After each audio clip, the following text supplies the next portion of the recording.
YouTube. Got a short video here to show you how to deal with a leaking frost-proof hose bib. Like you can see here, the wood is rotted, the faucet is, the handle's broken, and it's time to be replaced. If you're not familiar with these, a frost-proof hose bib puts the water valve inside the house so it won't freeze as easily. Your house needs to already be plumbed for this. If you don't have one, you can't add one on the fly. And we'll talk a little bit about the tools and supplies you need to make this replacement. The first thing I do here is to pull the stem out of the faucet, just because I was curious to see why it was binding. And as you can see, when I pull it out, it's bent. But the point here is that this long rod that comes out, that actually goes to the ball valve that cuts the water off. And that shows that ball valve is about a foot inside the wall. So you need a big pipe wrench for this kind of a job. It gives you plenty of leverage to twist that valve. So just apply your wrench and twist just like you would any nut and bolt. In this case, I don't care about scratching up the old faucet, so I'm just applying the wrench directly to it.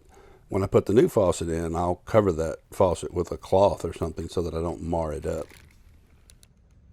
Murphy's Law being what it is, when I got to the store, they had 6-inch replacement valves like you see here, and they had 8-inch replacement valves. But neither one of those actually was what I needed, and I checked several plumbing stores. Nobody had the exact size I needed. The 6 was too short, the 8 was too long. They were all about $35 each. I was in the hardware store. I also picked up some pipe dope here, or thread sealant. Use that to help make a good watertight connection. You just brush a little on the threads of the new faucet before you screw it in. I also picked up some foam pipe insulation, and this is what I will use to deal with the fact that the valve is too long. And also some silicone caulk to help seal up the hole. So, as you can see, the new valve in place, the wood's been repaired and painted and cleaned up. House is ready for a new occupant.